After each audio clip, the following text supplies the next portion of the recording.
Guys, my name is Yogesh Sharma और आप देख रहे हैं आपका अपना यूट्यूब चैनल साइंस कैफे। हम आज आप यहाँ पर जनरल साइंस जो है उस जनरल साइंस में हम फूड भोजन से संबंधित कुछ तथ्यों के बारे में जो है जो कि पोषक तत्व जो है उनके बारे में हम यहाँ पर आज से चर्चा स्टार्ट करेंगे। जनरल साइंस जो है वो सभी एग्जाम्स के लिए जो है कंपलसरी होता है और सभी एग्जाम्स में जो है इससे रिलेटेड जो है क्वेश्चन है जो है पूछे जाते हैं। तो आज जो है हम फूड जो है उस फूड के बारे में भोजन जो है भोजन में कौन कौन से आवश्यक तत्व हैं उन तत्वों के बारे में हम डिटेल में धीरे धीरे अध्ययन करेंगे। तो आज का जो टॉपिक है हमारा वो कार्बोहाइड्रेट बेस्ड होने वाला है। कार्बोहाइड्रेट के बारे में आज यहाँ पर चर्चा की जाएगी। तो उससे पहले मैं कुछ जनरल बातें आपसे करना चाहूंगा कि भोजन जो है हमारा क्या भोजन हमारा जो भोजन है उस भोजन में सभी प्रकार के जो पोषक तत्व हैं उनमें बृहद पोषक तत्व भी होते हैं और कुछ लघु पोषक तत्व भी होते हैं। बृहद और लघु पोषक तत्व जो है मिलकर हमारे भोजन को एक संतुलित भोजन जो है बनाने का कार्य करते हैं। संतुलित भोजन वह भोजन कहलाता है जिसमें सभी खाद्य पदार्थ जो है एक निश्चित मात्रा में संतुलित अवस्था में जो है पाए जाते हैं। यदि भोजन संतुलित नहीं होगा तो किसी ना किसी तत्व की कमी से किसी ना किसी पोषक तत्व की कमी से जो है उस पोषक तत्व से संबंधित जो रोग है वो हमारे शरीर में धीरे धीरे क्या होने लगते हैं प्रकट होने लगते हैं।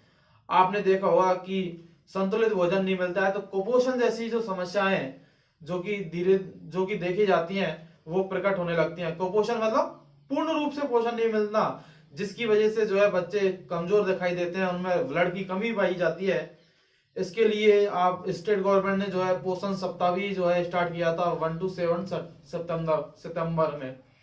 तो जिसको पोषण माह के रूप में भी मनाया गया है सितंबर माह को और पोषण वीक के रूप में मनाया गया था 1 से 7 सितंबर को। तो आपको ये चीजें जो करंट से जुड़ती हैं यहीं से जो है कई बार ऐसे क्वेश्चन पूछे जाते हैं जो कि हमारे करंट से जुड़ते हैं। तो चलिए स्टार्ट करते हैं कि भाई पोषण कहते कैसे हैं, क्या पोषण कहते कैसे हैं। मैं पहले पोषण की बात करूं आपसे। पोषण भोजन को शरीर के अंदर लेना ही क्या कहलाएगा, पोषण कहलाएगा। क्या कहलाएगा, भोजन को शरीर के अंदर ग्रहण करना ही क्या कहलाएगा, पोषण कहलाएगा। ये जो पोषण है प्रत्येक व्यक्ति के लिए, चाहे वो मनुष्य हो चाहे वो जंतु हो, सभी के लिए जो है आवश्यक है।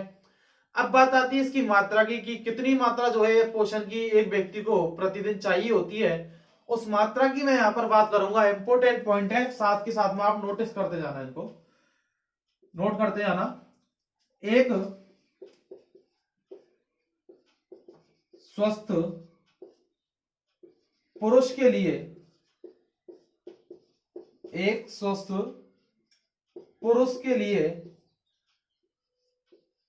प्रतिदिन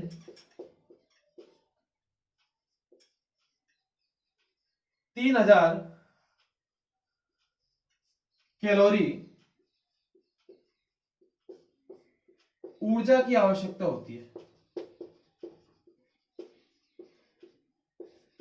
क्या, एक स्वस्थ पुरुष के लिए प्रतिदिन 3000 कैलोरी ऊर्जा की जो है आवश्यकता होती है। यदि मैं यहां पर बात करूं एक कठिन परिश्रम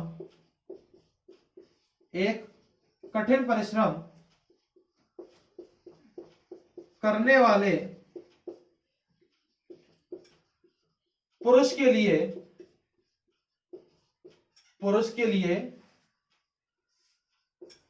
4000 कैलोरी एनर्जी की आवश्यकता होती है।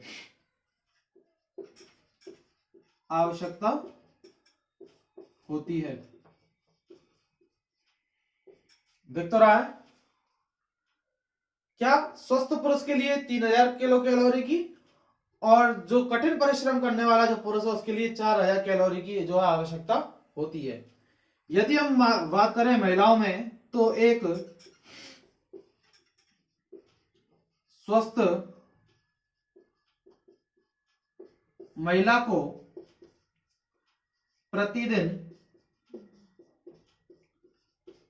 2100 क्या 2100 कैलोरी ऊर्जा की आवश्यकता होती है। और यदि बात करें एक कठिन परिश्रम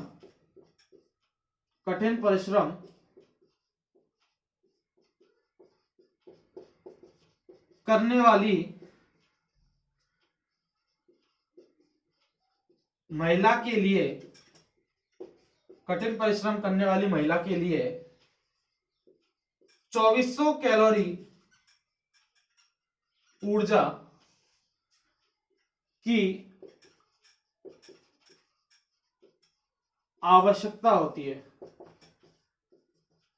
क्या एक कठिन परिश्रम करने वाली जो महिला है उसके लिए 2400 कैलोरी ऊर्जा की जो आवश्यकता है उसके लिए होती है। और मैं यहां पर बात करूं कि एक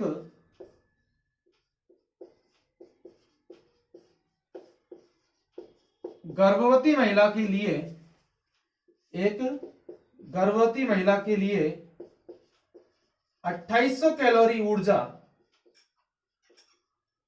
प्रतिदिन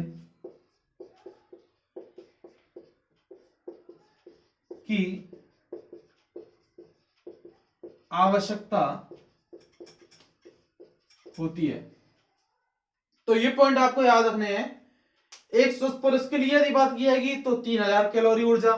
यदि कठिन परिश्रम करने वाला कोई व्यक्ति है जो कि मजदूरी करता है, गांव का किसान जो है, उसके लिए 4000 कैलोरी ऊर्जा की जो है प्रतिदिन आवश्यकता होती है। और यदि यहाँ पर बात करें एक स्वस्थ महिला की तो उसके लिए 2100 कैलोरी ऊर्जा की आवश्यकता होती है। लेकिन कठिन परिश्रम करने वाली जो महिला है उनके लिए 2400 कैलोरी ऊर्जा की आवश्यकता होती है। और यहां पर हम बात करें एक गर्भवती महिला के लिए जो है 2800 कैलोरी ऊर्जा की प्रतिदिन क्या होती है, आवश्यकता होती है। तो इतनी जो है कैलोरी है वो हमें चाहिए। अब होता क्या है कि जितनी ऊर्जा हमें चाहिए वो हम भोजन से ही ग्रहण करते हैं। अर्थात जैसे ही हम भोजन ग्रहण करते हैं उस भोजन का क्या होता है, अपघटन होता है और वहां पर हमारे बॉडी में जो है ग्लूकोज का निर्माण होता है। किसका निर्माण होता है, ग्लूकोज का निर्माण होता है। और ये ग्लूकोज जो है हमारे ब्लड में कहीं ना कहीं जो है घुला हुआ होता है। यही ग्लूकोज जो है हमें एनर्जी देता है। जब हम जरूरत से ज्यादा भोजन कर लेते हैं तो ग्लूकोज जो है, क्या जरूरत से ज्यादा यदि हम भोजन कर लेते हैं तो शरीर में फैट बढ़ने लगती है। क्या बढ़ने लगती है, फैट, वसा जिसको हम कहते हैं। और ये वसा अत्यधिक भोजन करने से बढ़ती है। कम भोजन करोगे तो नहीं बढ़ेगी, लेकिन ज्यादा भोजन यदि किया है तो अतिरिक्त जो भोजन का संचय है वो फैट के रूप में हमारी बॉडी पर दिखाई देने लगता है, जिसको हम वसा बोलते हैं। तो अब इसके बारे में बात की जाएगी। ये पॉइंट आपको नोट करने हैं, जल्दी से नोट कीजिए इनको।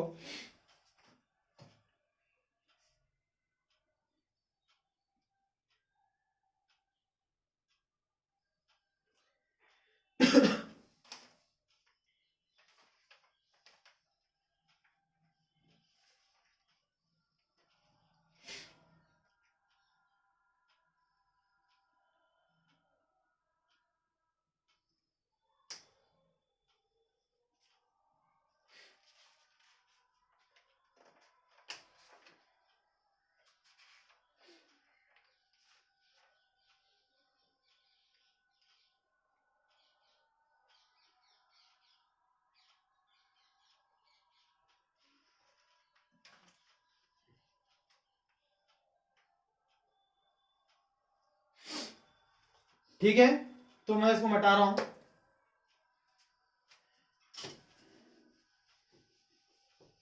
अब देखिए यहां पर कि पोषक तत्वों के आधार पर जो है भोजन को दो भागों में बांटा जा सकता है।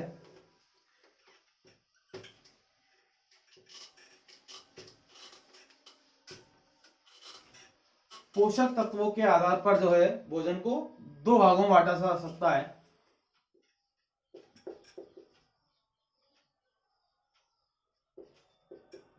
पोषक तत्वों के आधार पर,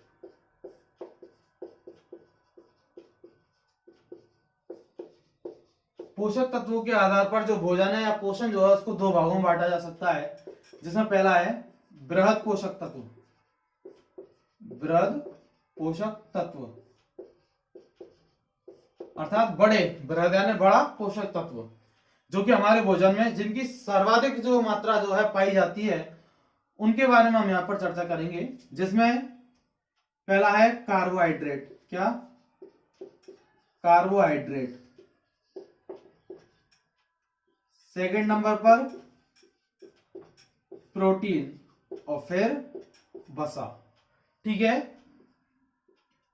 बात करूं मैं यहां पर तो एक व्यक्ति को पर डे प्रतिदिन जो है 350 ग्राम, क्या? 350 ग्राम कार्बोहाइड्रेट की मात्रा जो है आवश्यक रूप से चाहिए होती है। कितनी? 350 ग्राम। यदि मैं यहां पर आपसे बात करूं प्रोटीन के बारे में तो 70 ग्राम जो प्रोटीन है वो एक व्यक्ति को पर डे चाहिए होती है। और यदि मैं यहां पर वसा की भी यदि मैं बात करूं तो 70 ग्राम जो वसा है वो एक व्यक्ति को पर डे चाहिए होती है। ये बात आपको समझ में आ गई? मैं आपसे बात करूं कि 1 ग्राम जो कार्बोहाइड्रेट है, क्या? 1 ग्राम कार्बोहाइड्रेट, इस 1 ग्राम कार्बोहाइड्रेट से कितनी कैलोरी ऊर्जा मिलती है? तो यहां पर मिलती है 4.1, क्या? 4.1 कैलोरी। 1 ग्राम कार्बोहाइड्रेट से 4.1 कैलोरी जो ऊर्जा है वो हमें प्राप्त होती है। ठीक है, मैं यहां पर बात करूं प्रोटीन के बारे में। किसके बारे में? प्रोटीन के बारे में। तो 1 ग्राम जो प्रोटीन है, क्या? 1 ग्राम जो प्रोटीन है, उस 1 ग्राम प्रोटीन से हमें 4.3 कैलोरी ऊर्जा की प्राप्ति होती है। कितनी? 4.3 कैलोरी ऊर्जा की प्राप्ति होती है। और यदि मैं वसा की यदि यहां पर बात करूं तो 1 ग्राम जो वसा है, 1 ग्राम वसा से जो है 9.1 कैलोरी ऊर्जा की हमें क्या होती है? प्राप्ति होती है। नहीं आई बात समझ में? कार्बोहाइड्रेट की यदि बात करेंगे तो 350 ग्राम पर डे चाहिए होगा। 1 ग्राम कार्बोहाइड्रेट से 4.1 कैलोरी ऊर्जा की प्राप्ति होती है, जबकि 1 ग्राम प्रोटीन से 4.3 कैलोरी ऊर्जा की प्राप्ति होती है। और यदि वसा की हम बात करें तो 1 ग्राम वसा से आपको 9.1 कैलोरी ऊर्जा की प्राप्ति होती है। ये पॉइंट आप नोट कीजिए।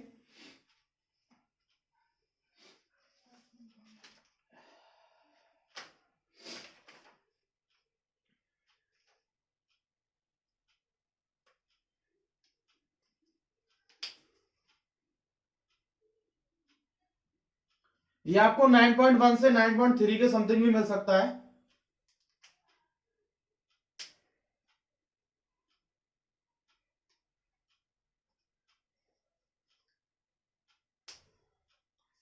इसको 9.3 का लीजिए। ठीक है, तो ये आपको समझ में आ गया होगा। कई बार यहां से क्वेश्चन पूछा जाता है कि 1 ग्राम कार्बोहाइड्रेट में कितने कैलोरी ऊर्जा मिलती है, तो याद रखना है 4.1। 1 ग्राम प्रोटीन में यदि बात की जाएगी तो 4.3, और यदि 1 ग्राम फैट में यदि बात की जाएगी तो 9.3 कैलोरी ऊर्जा जो है हमें 1 ग्राम वसा से जो है मिलती है। ठीक है, इसको मैं यहां पर अब मिटाने जा रहा हूं। अब इसी में मैं नीचे लिख देता हूं, मिटा नहीं रहा इसको।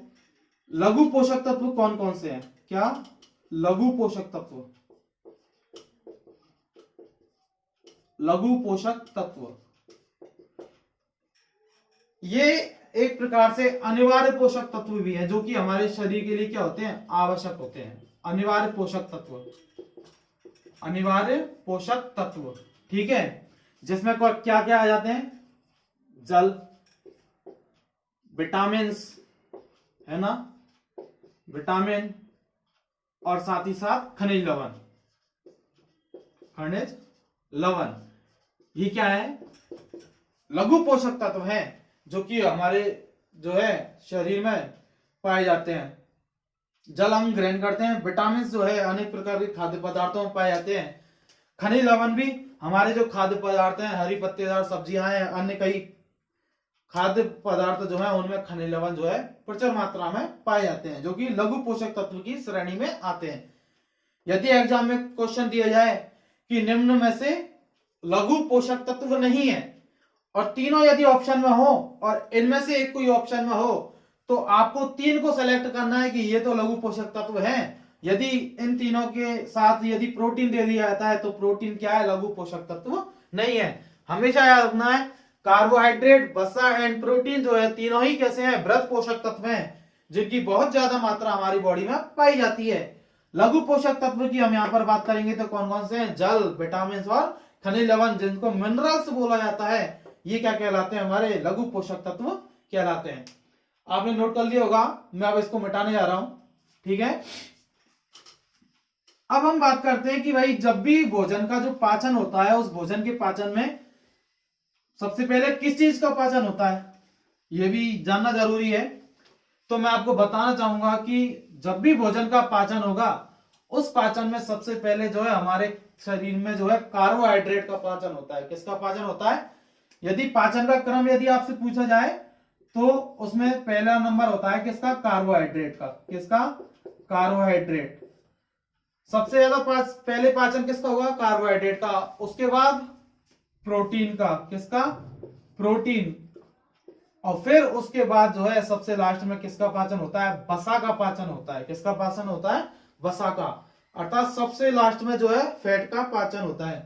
तो आपको पता है कि जब फैट बढ़ जाती है तो उसे कम करना बड़ा मुश्किल होता है। क्यों, क्योंकि फैट क्या है, अतिरिक्त भोजन का संचय है।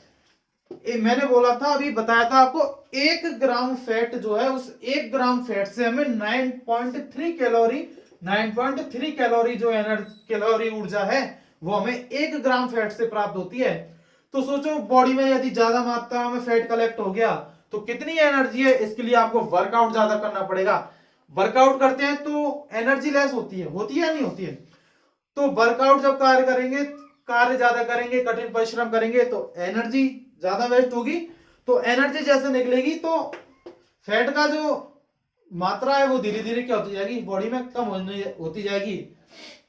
ठीक है, तो सबसे पहले कार्बोहाइड्रेट का पाचन होगा, कंप्लीट कार्बोहाइड्रेट पाचन हो जाएगा, तब प्रोटीन्स का पाचन होगा और देन उसके बाद जो है फैट का पाचन स्टार्ट होता है। तो ये आपको क्रम याद रखना है। कई बार जो है पूछ लिया जाता है कि सबसे पहले पाचन किसका होता है, तो कार्बोहाइड्रेट। और अगर पूछा जाए सबसे लास्ट में जो पाचन होता है वो किसका होता है, तो वो किसका होता है, वसा का होता है। ये चीज आपको जो है याद रखनी है, एग्जाम पर्पज से बहुत ज्यादा इंपॉर्टेंट है, इसलिए बता रहा हूं। ठीक है, अब हम यहाँ पर बात करते हैं कार्बोहाइड्रेट्स के बारे में। किसके बारे में, कार्बोहाइड्रेट के बारे में हम आज बात करने वाले हैं, कार्बोहाइड्रेट।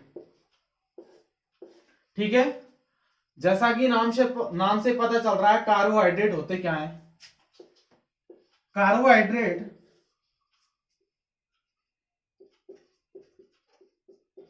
कार्बन और हाइड्रेट इन दोनों से मिलकर बने होते हैं। कार्बन हाइड्रेट में आ जाएगा आपका जल का अणु H2 जिसको बोलते हैं आप, या जिसमें आपको हाइड्रोजन और ऑक्सीजन दोनों मिलेंगे। ठीक है, ठीक है, H2 लिख दिया। आप सीधी बात ये भी कह सकते हो कि कार्बोहाइड्रेट वे पदार्थ हैं जो कि कार्बन, हाइड्रोजन और ऑक्सीजन तीनों से मिलकर बने होते हैं। क्या, कार्बोहाइड्रेट वे पदार्थ हैं जो कि कार्बन, हाइड्रोजन एंड ऑक्सीजन तीनों से मिलकर बने होते हैं। क्या कहलाते हैं, कार्बोहाइड्रेट कहलाते हैं। बात आ गई यहां तक समझ में आपको। अब ये जो कार्बोहाइड्रेट हैं किसमें पाए जाते हैं, जो भी चीज आपको खाने में कैसी लग रही है, मीठी लग रही है, उसमें क्या है, कार्बोहाइड्रेट है, समझ जाना। ठीक है, सामान्य सूत्र की यदि बात करेंगे यहां पर, तो इसका जो सामान्य सूत्र है कार्बोहाइड्रेट का, सामान्य सूत्र की मैं यहां पर बात करूं तो क्या है, CH2O।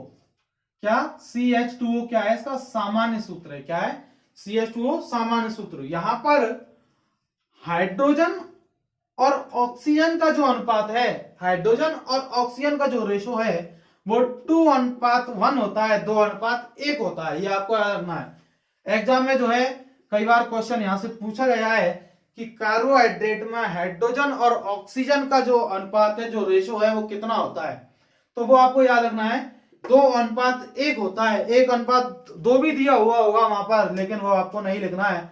आपको क्या लिखना है, आपको याद रखना है हाइड्रोजन 2 होता है और ऑक्सीजन 1 होता है। यहां पर देखो, इसमें समझो हाइड्रोजन कितना है, 2, ऑक्सीजन कितनी है, 1।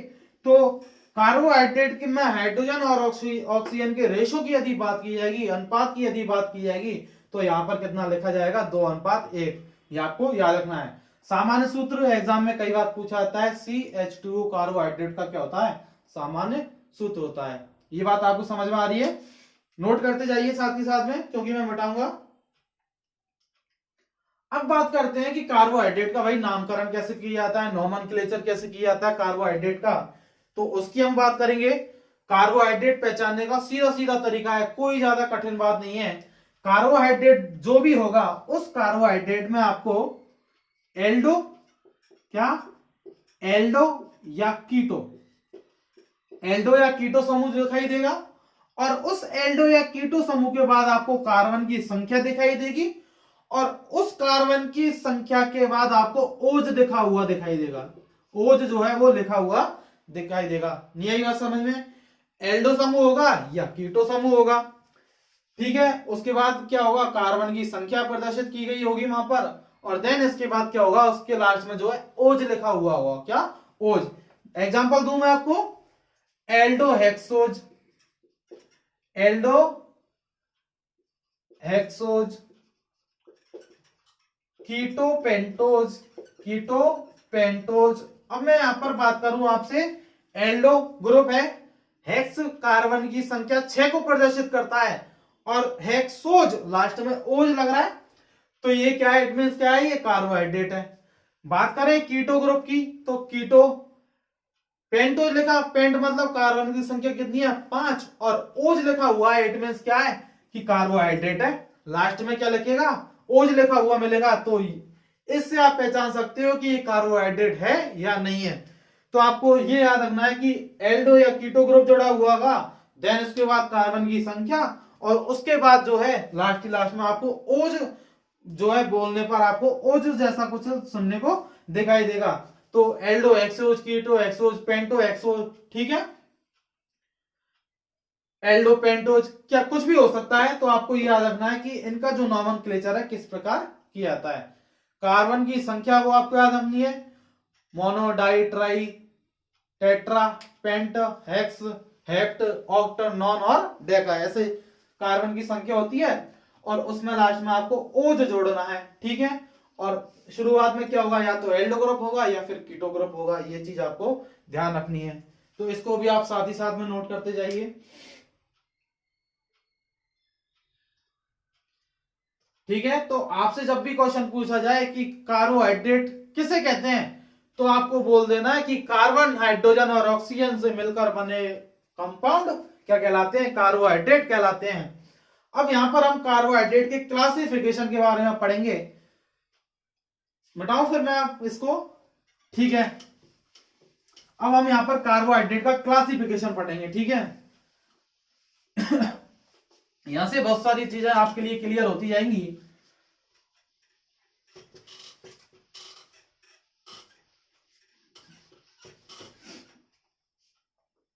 कार्बोहाइड्रेट,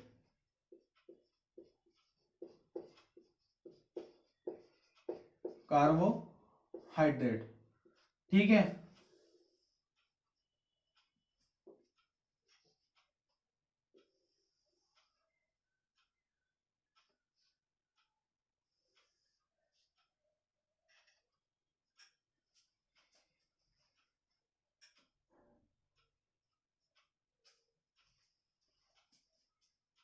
कार्बोहाइड्रेट को दो प्रकार से विभाजित किया जा सकता है। कितने प्रकार से?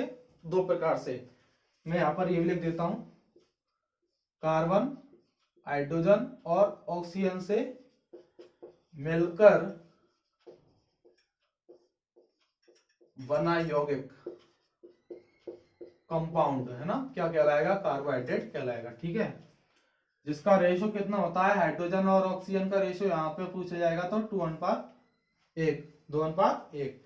अब क्लासिफिकेशन पढ़ते हैं भाई, कि कार्बोहाइड्रेट का क्लासिफिकेशन दो प्रकार से हो सकता है। कितने प्रकार से? दो प्रकार से।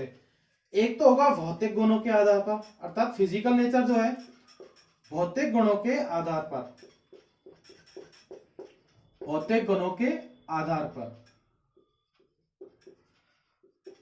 और दूसरा होगा कार्बोहाइड्रेट का क्लासिफिकेशन जल अपघटन के आधार पर। किसके आधार पर?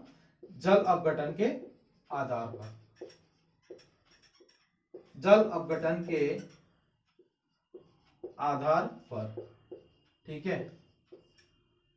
हम भौतिक गुणों के आधार पर कार्बोहाइड्रेट को यहां पर डिवाइड करें तो भौतिक गुणों के आधार पर ये कार्बोहाइड्रेट दो भागों में बढ़ता है। कितने भागों में? दो भागों में। कितने भागों में? दो भागों में, जिसमें एक को बोलेंगे हम शर्करा और इसको एक को बोलेंगे अशर्करा। अशर्करा, ठीक है। इंग्लिश वर्ड में लिखूं यहां पर तो शुगर, और दूसरा क्या हो जाएगा? Non sugar. नॉन शुगर नीचे लिख देता हूं, चलो इसको, नॉन शुगर, ठीक है। यहां तक बात क्लियर? इनके बारे में बात करूं, शर्करा जो है स्वाद में कैसी होती है? मीठी। स्वाद में मीठे होते हैं। कैसे होते हैं? स्वाद में मीठे होते हैं। रंग की बात की जाए तो सफेद रंग के होते हैं। किसके होते हैं? सफेद रंग के होते हैं। यदि हम बात करूं यहां पर इसकी, तो ये क्रिस्टलीय होते हैं। कैसे होते हैं? क्रिस्टलीय ठोस होते हैं। क्रिस्टलीय ठोस होते हैं, अर्थात क्रिस्टलीय ज्यामिति होती है। आप शक्कर के दाने को देखना कभी, तो उसकी जो है ज्यामिति जो है, संरचना जो है वो क्रिस्टलीय पाई जाती है। कैसी पाई जाती है? क्रिस्टलीय पाई जाती है। आप कभी किसमिस जो होती है उसको देखना, उसकी जो ज्यामिति है वो क्रिस्टलीय पाई जाती है। कैसी पाई जाती है? क्रिस्टलीय। अर्थात स्वाद में मीठे होते हैं, रंग जो है सफेद होता है, क्रिस्टलीय ठोस होते हैं।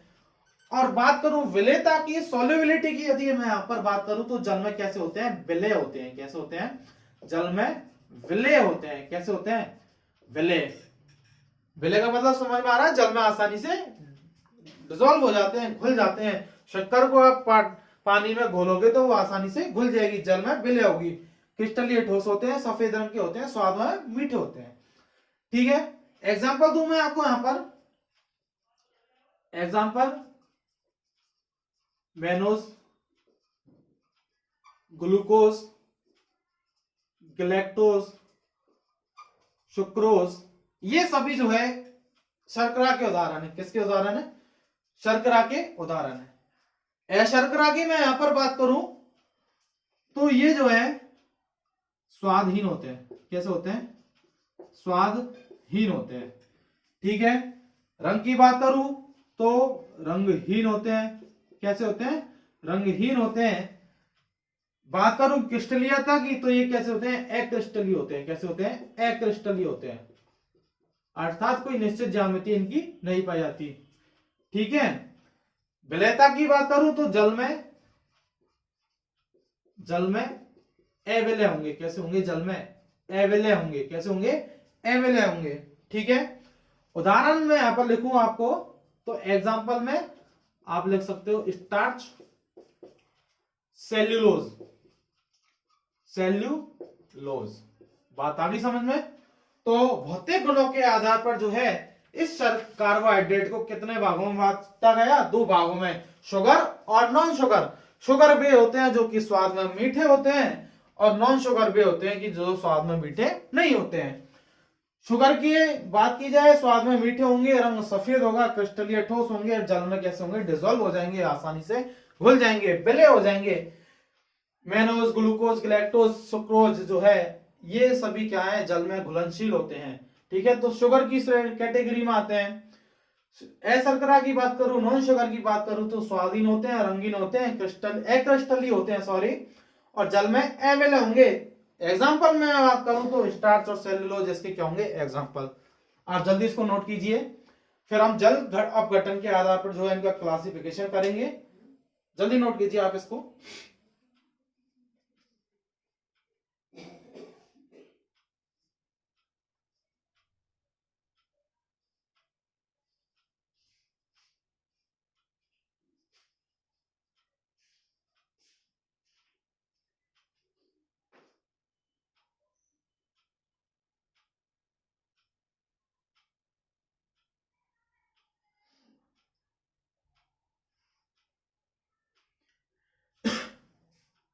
मिटाऊंगा इसको। ठीक है, अब हम अगला क्लासिफिकेशन पढ़ेंगे जो कि किसके आधार पर होगा, हमारा जल अपघटन के आधार पर।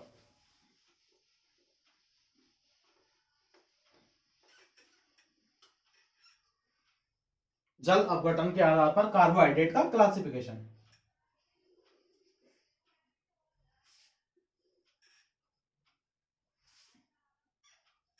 भाई देखो यहां पर जल अपघटन के आधार पर मुख्य रूप से 3 भागों में बांटा गया है। कितने भागों में? 3 भागों में। Monosaccharide, monosaccharide, monosaccharide,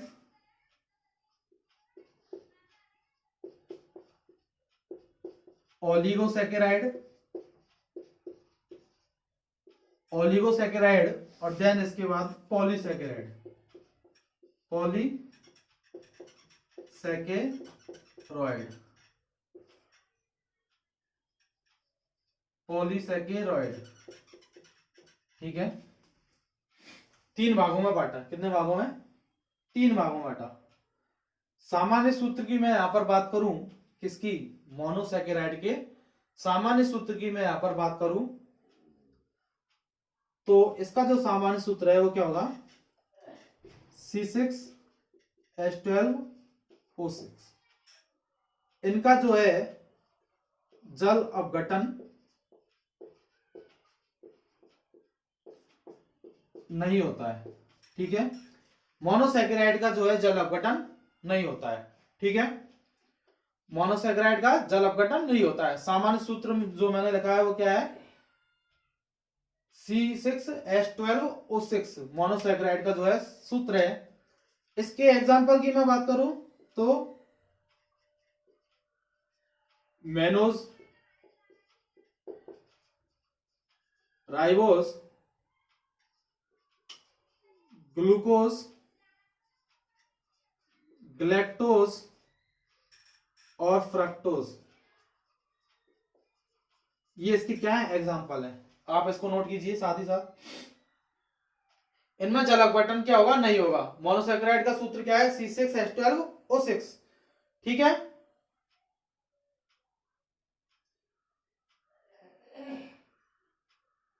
example mannose, ribose, glucose, galactose और फ्रक्टोज। अब बात करेंगे हम ओलिगोसेकेराइड की। ओलिगोसेकेराइड जो है इनको आगे 3 भागों में डिवाइड किया जा सकता है आसानी से। इनका अर्थात जल अपघटन हो सकता है। क्या? इनका जल अपघटन होता है। ठीक है, ओलिगोसेकेराइड का क्या होगा? जल अपघटन होगा। इसको यहां पर 3 भागों में बांटा गया है। कितने भागों में? 3 भागों में। लिखूं मैं यहां पर डाइसेकेराइड। क्या? डाइसेकेराइड। ठीक है, सेकेंड नंबर का लिखूं मैं यहां पर तो लिखूंगा ट्राइसेकेराइड। क्या लिखूंगा? ट्राइसेकेराइड। समझ में तो आ रहा है ना भाई? ट्राइसेकेराइड। और तीसरा मैं लिखूंगा यहां पर टेट्रासेकेराइड। क्या? टेट्रासेकेराइड। क्या? टेट्रासेकेराइड। ठीक है, इसके सूत्र की मैं यहां पर बात करूं तो C12H22O11। ठीक है, डाइसेकेराइड। ट्राइसेकेराइड की मैं बात करूं यहां पर तो C24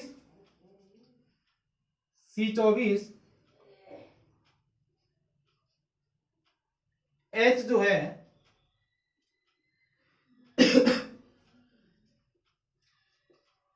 H32O16। C24H32O16।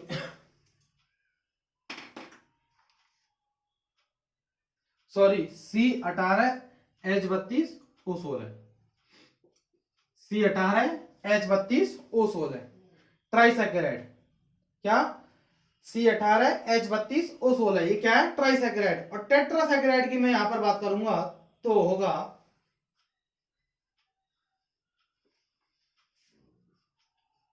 C24H42 और O21। ठीक है, ऑक्सीजन से डबल होगा हाइड्रोजन। क्या? ऑक्सीजन से डबल क्या होगा, हाइड्रोजन। ठीक है, यहां पर भी देखो आप, ऑक्सीजन यदि 11 है तो हाइड्रोजन कितने हैं, 22। ऑक्सीजन 16 है तो हाइड्रोजन कितने हैं, 32। ऑक्सीजन 21 है तो हाइड्रोजन कितनी है, 42। अर्थात हाइड्रोजन और ऑक्सीजन का जो रेशो है वो 2:1 में पाया जाता है, किसमें, कार्बोहाइड्रेट में। तो ऑलिगोसैकेराइड को कितने भागों में बांटा, 3 भागों में, डाइसैकेराइड, ट्राइसैकेराइड, टेट्रासैकेराइड।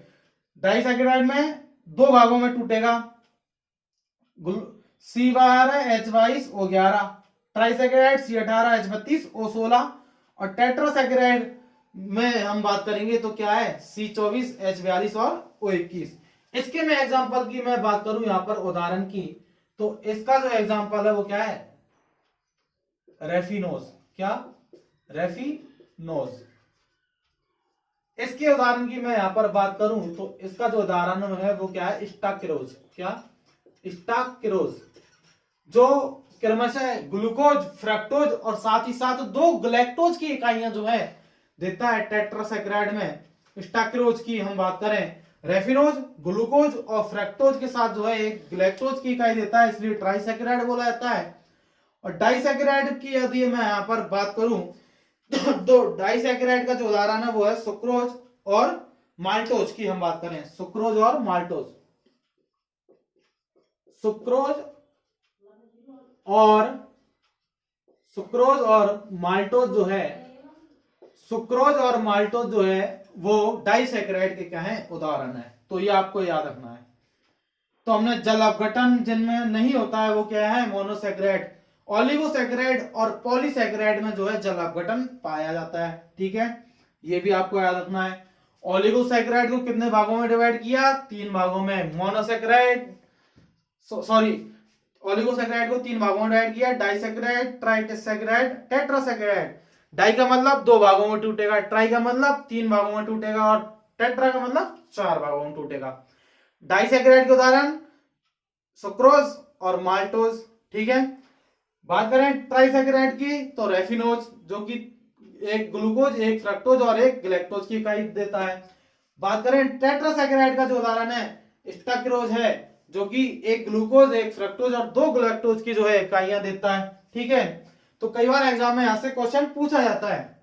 ये जो क्लासिफिकेशन है बहुत ज्यादा इंपॉर्टेंट है, इसी में से क्वेश्चन जो है कई बार पूछ लिया जाता है कि निम्न में से टेट्रासैकेराइड है।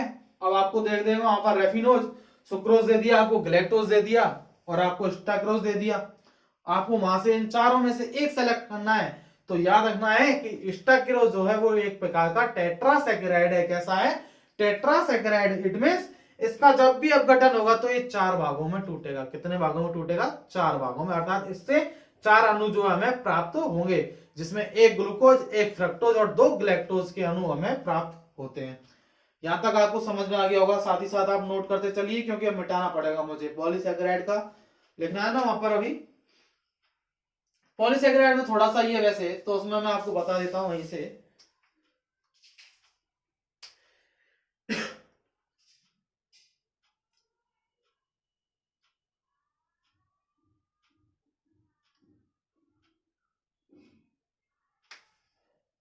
पॉलीसैकेराइड जो है, इस पॉलीसैकेराइड का सामान्य सूत्र की मैं यहां पर बात करूं तो C6H10 और O5। क्या, C6H10O5 का होल एन जो है इस पॉलीसैकेराइड का क्या है, सामान्य सूत्र है। यदि इसके उदाहरण की यदि मैं बात करूं यहां पर, तो उदाहरण में स्टार्च, सेल्यूलोज, स्टार्च, सेल्यूलोज और ग्लाइकोजन। ग्लाइकोजन इसकी क्या है, एग्जांपल है। ठीक है, याद रख लेना। तो पॉलीसैकेराइड जो बहुत ज्यादा इकाइयां, मतलब बहुत ज्यादा सैकेराइड जो है, 10 से अधिक सैकेराइड जो देते हैं वो क्या है, पॉलीसैकेराइड है, जिसका सामान्य सूत्र C6H10O5 का होलेन है। उदाहरण की बात करेंगे तो स्टार्च, सेल्यूलोज और ग्लाइकोजन जो है पॉलीसैकेराइड है। क्या है, पॉलीसैकेराइड। तो यहां पर हमने कार्बोहाइड्रेट के कंप्लीट क्लासिफिकेशन की बात की है। एक बार फिर से समझिए। भौतिक गुणों के आधार पर कार्बोहाइड्रेट को 2 भागों में बांटा, शुगर और नॉन शुगर। शुगर स्वाद में मीठे होते हैं, सफेद रंग के होते हैं, क्रिस्टलीय ठोस होते हैं, और यदि बात करें विलयता की तो जल में क्या होते हैं, आसानी से विलय होते हैं, डिजोल्व होते हैं। नॉन शुगर की मैं यहाँ पर बात करूं तो स्वादहीन होते हैं, रंगहीन होते हैं, अक्रिस्टलीय ठोस होते हैं, और बात करें सॉल्युबिलिटी की तो घुलते नहीं है। ठीक है, मैं बात कर रहा हूं यहाँ पर अब जल अपघटन के आधार पर मोनोसेक्राइड जो है, एग्जाम में क्वेश्चन पूछा जाए कि निम्न में से किसका जल अपघटन नहीं होता है। उदाहरण दिया हो, सॉरी ऑप्शन में दिया हो पॉलीसेकेराइड, ट्राइसेकेराइड, आपको दे सकता है ओलिगोसेकेराइड, देन इसके बाद मोनोसेकेराइड।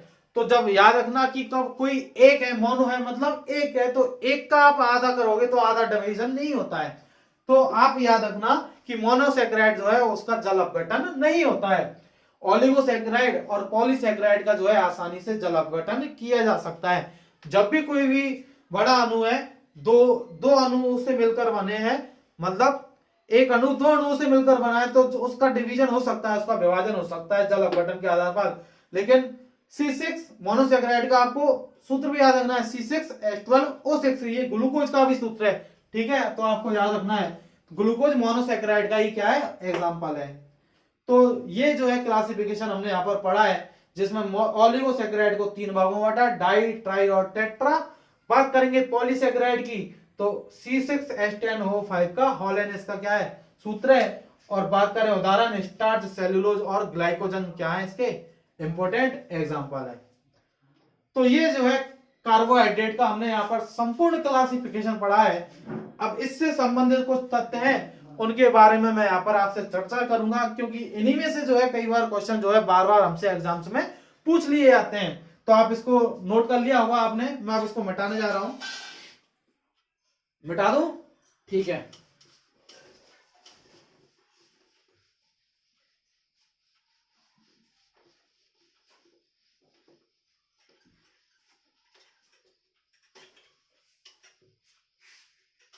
ये जो मैं पॉइंट लिखाने जा रहा हूं आपको, कई बार एग्जाम में क्वेश्चन जो है पूछा जाता है, इसलिए ये पॉइंट आप साथ के साथ में नोट करते चलिएगा।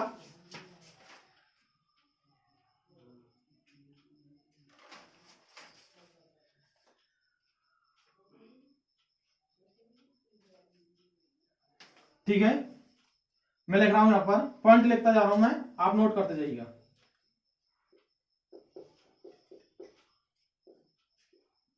अंगूर की शर्करा, क्या अंगूर में जो शुगर पाई जाती है, जिसको ग्रेप शुगर भी कहते हैं, मैं लिख देता हूं ग्रेप्स शुगर। अंगूर में जो शर्करा पाई जाती है ये ग्लूकोज होती है, क्या, ग्लूकोज, जिसको द्राक्ष शर्करा भी कहते हैं, क्या, द्राक्ष शर्करा के नाम से आपसे पूछा जाता है। ठीक है, सेकंड पॉइंट लिख रहा हूं मैं, फलों की शर्करा, क्या, फ्रूट में जो शुगर पाई जाएगी उसको क्या बोलेंगे, उसको बोलेंगे फ्रक्टोज। क्या बोलेंगे, फ्रक्टोज। यहां पर बात करूं मैं शहद शर्करा की, क्या, शहद शर्करा की यहां पर मैं बात करूं, हनी शुगर की मैं यहां पर आपसे बात करूंगा तो वो भी क्या है, फ्रक्टोज ही है। क्या है, फ्रक्टोज। हनी शुगर भी क्या है, फ्रक्टोज ही है। सबसे मीठी शर्करा की मैं यहां पर बात करूं आपसे, सबसे मीठी शर्करा की यहां पर बात करूं तो ये सबसे मीठी जो शर्करा है वो क्या है, फ्रक्टोज ही है। कौन सी है, फ्रक्टोज। साथ ही साथ में आप नोट करते चलिएगा इन पॉइंटों को।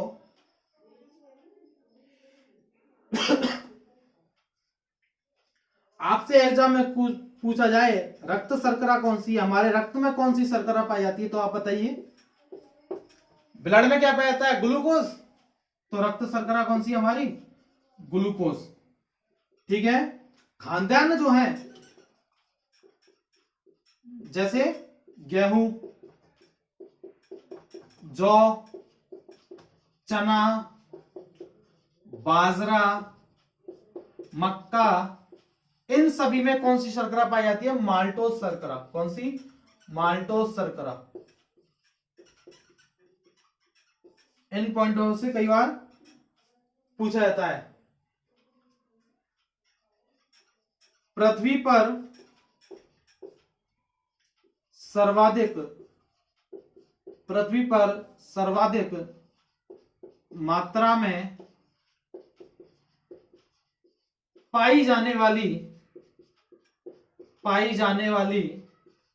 शर्करा की यहां पर बात करेंगे तो वो कौन सी है? सेल्यूलोज। क्या? सेल्यूलोज। क्योंकि पृथ्वी पर जो है वनस्पति बहुत ज्यादा पाई जाती है और जितनी भी वनस्पतियां हैं उनमें सेल्यूलोज नामक जो है शर्करा वो है हमें इनसे प्राप्त होती है। ठीक है, पत्तेदार सब्जियां खाते हैं उनमें क्या पाया जाता है? सेल्यूलोज पाया जाता है। क्या पाया जाता है? सेल्यूलोज। ठीक है, जिसको हम पचा भी नहीं पाते हैं। ठीक है, जो एक प्रकार का क्या है? पॉलीसेकेराइड है। कैसा है? पॉलीसेकेराइड, याद रखना आपको। ठीक है, यदि बात की जाए कि पादपों में कार्बोहाइड्रेट का जो निर्माण है, क्या क्वेश्चन पूछा जाए पादपों में कार्बोहाइड्रेट का निर्माण यदि फॉर्मेशन की यदि यहां पर बात की जाएगी तो आप जानते हो कि पादपों में कार्बोहाइड्रेट का निर्माण जो है फोटोसिंथेसिस के द्वारा होता है और इस जो कार्बोहाइड्रेट का जो निर्माण है वो लीव्स में होता है, पत्तियों में होता है। तो बात करेंगे जब पादपों में कार्बोहाइड्रेट के निर्माण की यदि बात करेंगे तो वो क्या है? ग्लूकोज। क्या? ग्लूकोज। दो अलग अलग चीजें मैं आपको यहां पर बताने जा रहा हूं, इसमें कई बार कंफ्यूजन होता है। और यदि पूछा जाए पादपों में कार्बोहाइड्रेट का संचय, संचय इट मींस कलेक्शन जो होता है वो किसके रूप में होता है? स्टार्च के रूप में होता है। किसके रूप में? स्टार्च के रूप में होता है। स्टार्च को क्या भी बोला जाता है? मांड बोला जाता है। क्या बोला जाता है? मांड बोला जाता है। तो जब बात की जाएगी कार्बोहाइड्रेट के निर्माण की तो ग्लूकोज, और कार्बोहाइड्रेट के संचय की यदि बात की जाएगी तो क्या है? स्टार्च। आलू होता है, ठीक है, आप वो आलू खाते हो आप, उसमें क्या है? स्टार्च है या नहीं? आप खाते हो शकरकंद, क्या? शकरकंद जिसको बोलते हैं, स्वीट पोटैटो जिसको बोला जाता है, वो भी क्या है? उसमें भी क्या पाया जाता है? स्टार्च पाया जाता है। तो जिनमें कार्बोहाइड्रेट का संचय है इट मींस वो उनमें क्या है? स्टार्च या मंड पाया जाता है। लेकिन बात की जाएगी कार्बोहाइड्रेट के फॉर्मेशन की, किसमें? इन प्लांट्स में, तो वो क्या है? ग्लूकोज। क्या है? ग्लूकोज, याद रखना। और स्टार्च का जो परीक्षण है, स्टार्च का जो टेस्ट है वो किसके माध्यम से किया जाता है? आयोडीन परीक्षण के द्वारा। आयोडीन परीक्षण के द्वारा जो है स्टार्च का परीक्षण किया जाता है। तो ये भी आपको याद रखना है, कई बार एग्जाम में यहां से क्वेश्चन पूछा जाता है। तो ये पॉइंट आप नोट करिए जल्दी से, जिससे कि और पॉइंट और बताऊंगा आपको।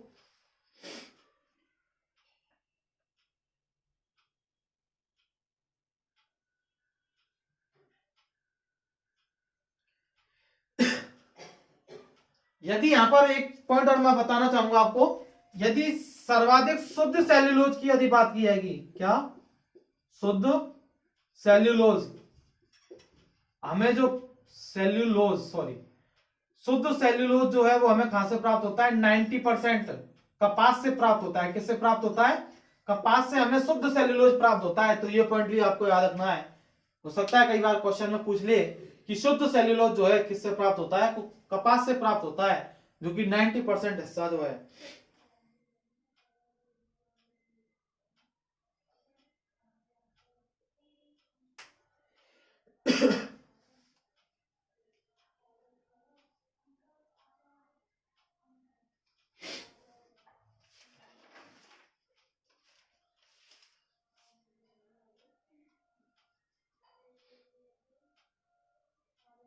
मिटाऊं है? ऊपर से मिटा रहा हूं, ठीक है। मैं यहां पर आपसे बात करूं मस्तिष्क शर्करा, आप बताओगे brain sugar, VRAIN, brain sugar कौन सी होती है? जल्दी से बताइए। गैलेक्टोज। कौन सी होती है? गैलेक्टोज। गैलेक्टोज को ब्रेन शुगर बोला जाता है। मस्तिष्क शर्करा पाई जाता है, बोला जाता है, सॉरी। जंतुओं में पाई जाने वाली शर्करा कौन सी है? बताइए, कौन बताएगा? जंतुओं में संचित जो भोजन है वो किसके रूप में पाया जाता है? जंतुओं में संचित भोजन मतलब इकट्ठा भोजन वो है तो किसके रूप में पाया जाता है? ग्लाइकोजन। ग्लाइकोजन। गन्ना, चुकंदर, इनमें कौन सी शर्करा पाई जाती है? इनको इच्छु शर्करा। क्या? इच्छु शर्करा। इसको आप और क्या बोलते हो? सुक्रोज। क्या बोलते हो? सुक्रोज। गन्ने में कौन सी शर्करा पाई जाती है? सुक्रोज शुगर पाई जाती है, जिसको इच्छु शर्करा भी बोला जाता है। जिससे गन्ने और चुकंदर से क्या बनाई जाती है? शक्कर बनाई जाती है, चीनी भी बनाई जाती है। ग्लाइकोजन को क्या कहते हैं? जंतुओं का स्टार्च भी कहते हैं, याद रख लेना। जंतुओं का स्टार्च भी ग्लाइकोजन को क्या कहा जाता है? कई बार क्वेश्चन पूछा जाता है कि जंतुओं का स्टार्च क्या है, तो आपको याद रखना है ग्लाइकोजन। इंपॉर्टेंट है, ठीक है। गन्ने में, चुकंदर में इच्छु शर्करा पाई जाती है, जिसको सुक्रोज बोला जाता है। और जंतुओं में जो संचित भोजन है वो क्या है? ग्लाइकोजन है। क्या है? ग्लाइकोजन।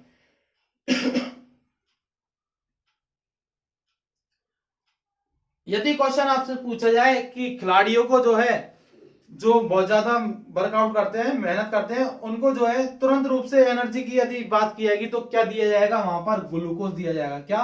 ग्लूकोज। डायरेक्ट एनर्जी देने के लिए क्या दिया जाएगा? ग्लूकोज दिया जाएगा उनको लिए, ठीक है। याद रखना है आपको।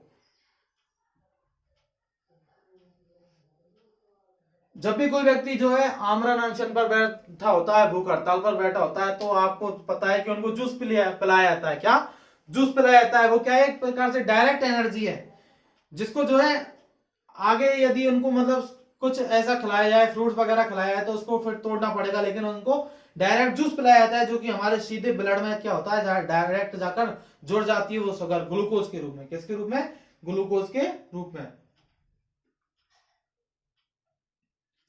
तो मैंने यहाँ पर आपको ये कार्बोहाइड्रेट से संबंधित कुछ पॉइंट बताए थे, और इन्हीं में से जो है कई बार एग्जाम में क्वेश्चन बार बार से पुटअप किए जाते हैं।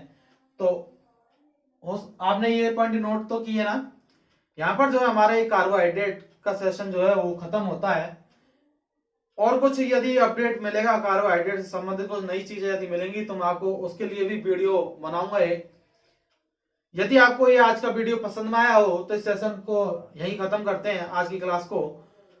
यदि आपको ये वीडियो पसंद आया है तो अपने दोस्तों को ज्यादा से ज्यादा शेयर कीजिए, बेल आइकन को प्रेस कीजिए, चैनल को सब्सक्राइब कीजिए, जिससे कि मुझे भी मोटिवेशन मिलता रहे और मैं आपके लिए बेस्ट कंटेंट जो है लाने का प्रयास करता रहूंगा। फिर मिलते हैं अगले नेक्स्ट वीडियो में। तब तक के लिए आप अपना ख्याल रखिए, खुश रहिए। Thank you, bye bye.